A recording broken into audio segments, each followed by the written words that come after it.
കഥ അപരാജിത. രചന ശ്രീ തോമസ് കാവാലം. കഥയ്ക്ക് ശബ്ദം നൽകിയത് ഷീല മോഹൻ. മാനസ എന്നായിരുന്നു അവളുടെ പേര്. പക്ഷേ അവൾ ആ പേരിൽ അറിയപ്പെടാൻ ഇഷ്ടപ്പെട്ടില്ല. അത് സ്കൂൾ റെക്കോർഡുകളിൽ ഒതുങ്ങി. അപരാജിത എന്നാണ് അവൾ അറിയാൻ ഇഷ്ടപ്പെട്ടിരുന്നത്. ഇന്ന് അവൾക്ക് പ്രായം 50 കഴിഞ്ഞിരിക്കുന്നു.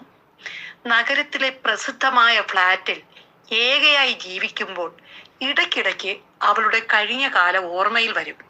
പക്ഷെ അതെല്ലാം ശക്തിയുക്തം മറക്കാൻ അവൾ ശ്രമിച്ചു. അന്നൊരു ദിവസം ഫ്ലാറ്റിന്റെ ബാൽക്കണിയിൽ നിന്ന് താഴേക്ക് നോക്കിയ അപരാജിത ഒരു ദൃശ്യം കണ്ടു. താഴെ റോഡരികിൽ ഒരു വൃക്ഷത്തിന്റെ തണൽ പറ്റി ഒരു ചെറുപ്പക്കാരി തന്റെ കുഞ്ഞിനെ മടിയിലിരുത്തി മുലയൂട്ടുന്നു. തീർത്തും നിർധനയായ അവൾ ആ കുഞ്ഞിനെ വളർത്താൻ വളരെ ബുദ്ധിമുട്ടുന്നുണ്ടെന്ന് അവൾക്ക് മനസ്സിലായി. അരിഷ്ടതകൾക്കിടയിലും ആ സ്ത്രീയുടെ മാതൃസ്നേഹം അവളെ വല്ലാതെ ഉലച്ചു.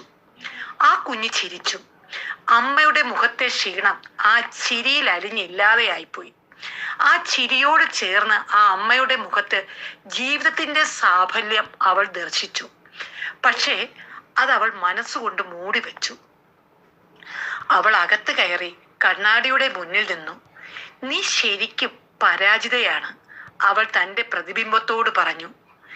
എത്ര മറക്കാൻ ശ്രമിച്ചിട്ടും അവളുടെ ജീവിതം അവളുടെ മുന്നിലേക്ക് കണ്ണാടിയിലെ പ്രതിബിംബം പോലെ തുറച്ചു നോക്കി നിന്നു. എനിക്ക് പുരുഷനോട് വെറുപ്പാണ്.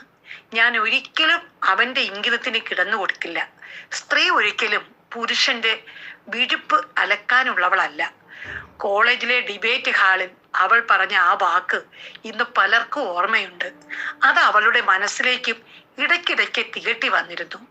ആത്മവിശ്വാസം നിറഞ്ഞ കണ്ണുകൾ, ഉറച്ച ശബ്ദം, ആരെയും പേടിക്കാത്ത നിലപാട്. വിവാഹം ജീവിത ലക്ഷ്യമല്ല. മക്കൾ ഉണ്ടാകാൻ വിവാഹം അനിവാര്യമല്ല. ഒരു സ്ത്രീക്ക് തനിച്ചും ജീവിക്കാം. അവളുടെ ഓരോ വാക്കും കയ്യടി നേടി. അവൾ ഒരു താരമായി മാറി. ഒരു പേരും കിട്ടി, അപരാജിത. അവൾ അത് സ്വീകരിച്ചു. പിന്നെ ആ പേര് അനർത്ഥമാക്കാൻ വേണ്ടി അവൾ അധ്വാനിച്ച് ജീവിച്ചു. കാലം പോയി. അവൾ പഠിച്ചു, വളർന്നു, ഉയർന്നു. വലിയ കമ്പനിയിലൊരു ഉന്നത സ്ഥാനത്ത്. പണം ഒഴുകി. കാറ്, ഫ്ലാറ്റ്, വിദേശയാത്രകൾ, അഭിമുഖങ്ങൾ, പുരസ്കാരങ്ങൾ.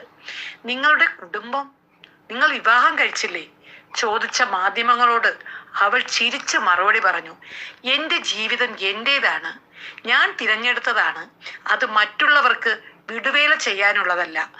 മാതാപിതാക്കളും ബന്ധുക്കളും ഉപദേശിച്ചു, പിന്നെ മിണ്ടാതായി. സുഹൃത്തുക്കൾ ആദ്യം അടുത്തിരുന്നു, പിന്നെ അകന്നു. അമ്മയും അച്ഛനും മരിച്ചപ്പോൾ അവൾ ശാന്തമായി എല്ലാം കൈകാര്യം ചെയ്തു.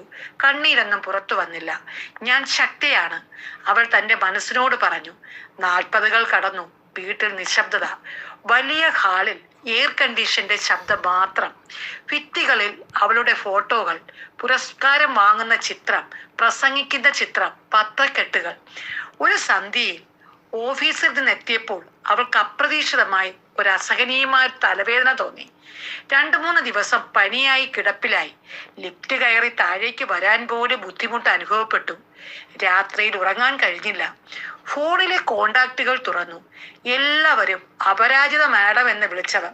പക്ഷെ ഹൗ ആർ യു എന്ന് ചോദിക്കാൻ ഒരാൾ പോലും ഇല്ല. വിളിച്ചിട്ട് ആരും ഫോൺ എടുത്തില്ല. ഫോൺ എടുത്തവർ പറഞ്ഞു, I am busy Aparajita, call you tomorrow. അവൾ ലൈറ്റുകൾ ഓഫ് ചെയ്ത് കിടന്നു. അമ്മയുടെ വാക്കുകൾ അപ്പോൾ ഓർമ്മ വന്നു. മോളെ, ഒരു ദിവസം നിനക്ക് ഒറ്റപ്പെടൽ തോന്നിയാൽ. അവൾ അന്ന് ചിരിച്ചിരുന്നു. ആ ചിരി ഇന്നവളെ നോക്കി കൊഞ്ഞനം കുത്തുന്നത് പോലെ അവൾക്ക് തോന്നി. ഒരു ദിവസം അവൾ അവളുടെ ജോലിയുടെ ഭാഗമായ ഒരു അനാഥാലയത്തിൽ പോയി. അവൾക്ക് കുട്ടികളെ ഇഷ്ടമായിരുന്നില്ല. ബന്ധങ്ങളും ഇഷ്ടമല്ലായിരുന്നു. പൊടുന്നനെ ഏകദേശം 10 വയസ്സ് പ്രായമുള്ള ഒരു പെൺകുട്ടി അവളുടെ കയ്യിൽ കയറി പിടിച്ച് ചോദിച്ചു, അമ്മേ, എന്നെ കൂടി കൊണ്ടുപോകാമോ? അമ്മ വീണ്ടും വരുമോ? അമ്മ, പകരം വെക്കാനില്ലാത്ത ഒരു വാക്ക്. അവളുടെ ഉള്ളിൽ ഒരു വിപ്ലവം നടന്നു. അവൾ മുട്ടുകുത്തി കുഞ്ഞിനെ ചേർത്ത് പിടിച്ചു. അവളിലെ മാതൃത്വം ഉണർന്നു. അത് അവളെ ചോദ്യം ചെയ്തു. ആ നിമിഷം അവൾ മനസ്സിലാക്കി. എന്താ നിന്റെ പേര്? അവർ ചോദിച്ചു. സ്നേഹ. ആ നിഷ്കളങ്കമായ മറുപടിക്ക് മുന്നിൽ അവൾ തോറ്റു. ആ സ്നേഹത്തിന് മുന്നിൽ താൻ തോറ്റു. താൻ ഒരിക്കലും ജയിച്ചിട്ടില്ല. ഈ കുഞ്ഞുമകൾ തന്നെ തോൽപ്പിച്ചിരിക്കുന്നു. അവൾ തേടിയത് സ്വാതന്ത്ര്യമായിരുന്നു, കിട്ടിയത് ഒറ്റപ്പെടലായിരുന്നു. കാറിലിരിക്കുമ്പോൾ അവൾ കണ്ണുകൾ അടച്ചു. ഞാൻ അപരാജിതയാണോ? അവൾ വീണ്ടും ചോദിച്ചു. അകത്ത് നിന്നൊരു ശാന്തമായ മറുപടി വന്നു. അപരാജിത എന്നാൽ ആരും തോൽപ്പിക്കാത്തവൾ എന്നല്ല, സ്വന്തം ഹൃദയം തോൽപ്പിക്കാത്തവൾ എന്നാണ്. ആ അർത്ഥത്തിൽ താൻ പരാജിതയാണ്. അവളുടെ കണ്ണിൽ ആദ്യമായി കണ്ണുനീർ നിറഞ്ഞു. ആ ദിവസം അവൾ ഒരു തീരുമാനമെടുത്തു. അവൾ ഇനി അപരാജിത എന്ന പേരിൽ ജീവിക്കില്ല. താൻ മാനസയാണ്. തൻ്റെ അഹങ്കാരം തോൽക്കണം. അപ്പോൾ താൻ വിജയിക്കും. അന്ന് രാത്രി അവൾ ഏറെ നേരം ഉറങ്ങാതെ വളരെയധികം ആലോചിച്ചു കിടന്നു. രാവിലെ അവൾ ഓഫീസിലേക്കല്ല പോയത്, നേരെ ആ അനാഥാലയത്തിലേക്ക് ചെന്നു. അവിടെ അവളെ കണ്ടു സ്നേഹ. അവളുടെ കണ്ണുകൾ നക്ഷത്രങ്ങളെ പോലെ തിളങ്ങുന്നുണ്ടായിരുന്നു. അധികം താമസിയാതെ അപരാജിത സ്നേഹയെ സ്വന്തമാക്കി. ജയിക്കാൻ എനിക്ക് മനസ്സില്ല, അവൾ പറഞ്ഞു. സ്നേഹയെ മാറോട് ചേർത്ത് അവൾ കവിളുകളിലും നെറുകയിലും വീണ്ടും വീണ്ടും ചുംബിച്ചു.